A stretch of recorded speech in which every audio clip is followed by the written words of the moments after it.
Halo sobat semua, selamat datang kembali di channel novel kita. Sebelum kita lanjutkan ceritanya ini, ayo jangan lupa subscribe, like, komen, share, dan nyalakan lonceng notifikasinya agar mendapatkan notifikasi video terbaru ketika Mimin upload videonya. Istri yang dimanja, bab 158 tidak bisa diremehkan. Amandamu menyunggingkan sudut bibirnya, tersenyum dengan sangat dingin. Kamu tidak berani menjawab, karena kamu tahu dengan jelas, karena aku mirip dengan Katarina, sehingga kamu mendekatiku. Charles Mo pernah mengatakan, jika Katarina bermarga Su, Ricky Mo memperlakukannya dengan baik, dengan spesial, bukan karena dia Amandamu, tapi karena dia mirip dengan wanita yang bernama Katarina Su. Dia selalu menunjukkan padanya, melihat ke wanita lain. Kebaikannya padanya, juga karena memikirkan wanita lain, yang dia bayangkan pada dirinya. Dia tidak pernah memiliki apapun, semua ini milik wanita bernama Katarina Su itu. Walaupun di dalam benak Amandamu sudah mengerti akan semua ini, namun hatinya berharap mendapatkan sebuah penolakan dalam jawaban Ricky Mo. Dia berharap mendengarkan kata, bukan, keluar dari mulutnya. Namun, Ricky Mo tidak melakukannya. Dia membalikkan tubuhnya pergi membanting pintu, dengan bayangan yang terlihat panik. Amandamu mendongakkan kepalanya bersandar pada kepala ranjang, membuka matanya menatap atap yang berukir. Mendongakkan kepalanya, agar air matanya tidak dapat mengalir turun. Amandamu menggunakan tongkat pergi bekerja ke perusahaanmu. Karena kakekmu kembali untuk melihat situasi, seluruh perusahaan terlihat rapi, semua orang terlihat sibuk. Kaki Amandamu terluka, namun tetap diberikan tugas, namun bisa dikatakan lebih santai. Waktu yang sibuk selalu terasa cepat, saat telah menyelesaikan kesibukannya, waktu sudah menunjukkan pukul 7 malam. Rekan kerja lainnya yang ada di sampingnya sedang membahas akan makan bersama di mana.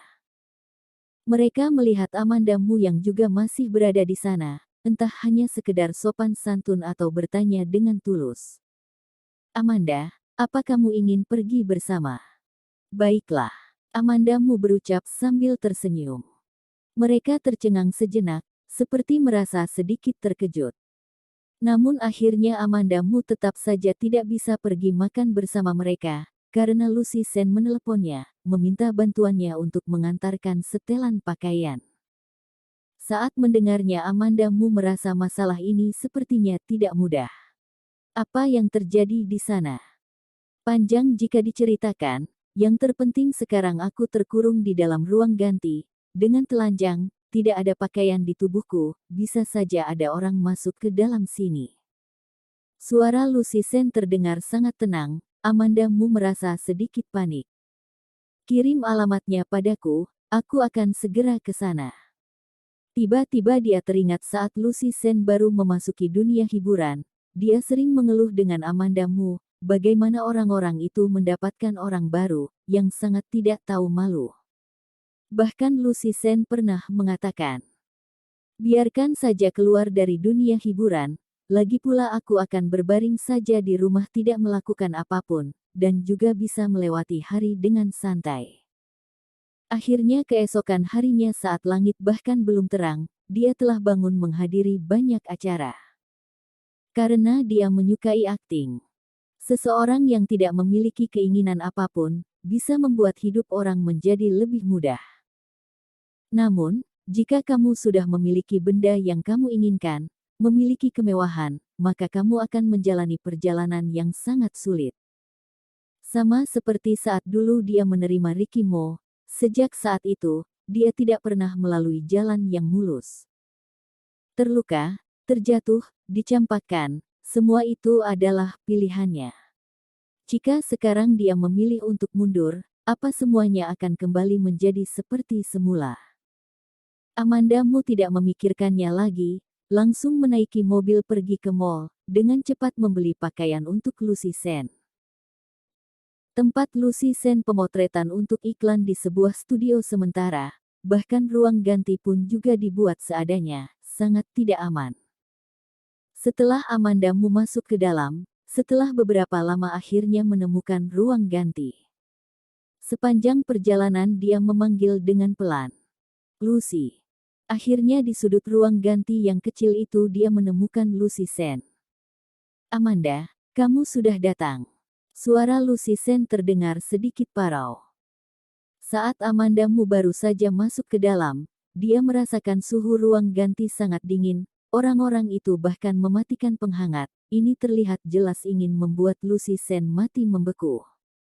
Amanda Mu memberikan pakaian yang dibelinya ke dalam. Beberapa saat kemudian terdengar suara Lucy Sen. Sialan, tanganku membeku, bajunya tidak bisa masuk.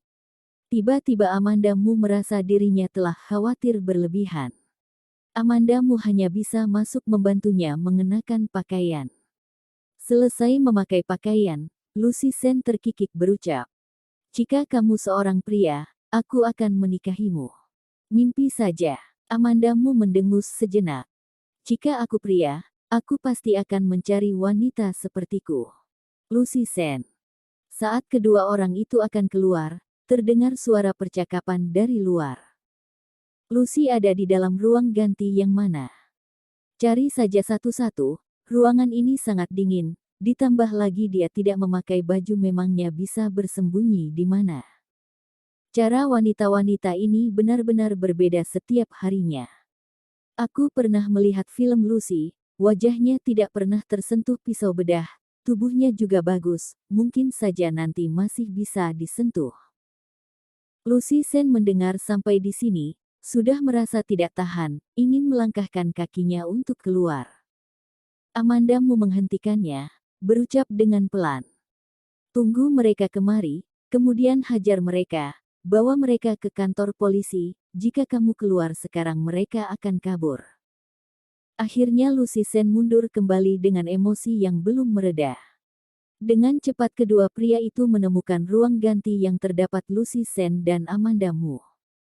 Kedua pria itu berjalan beriringan kemari, pria yang berada di belakang membawa kamera.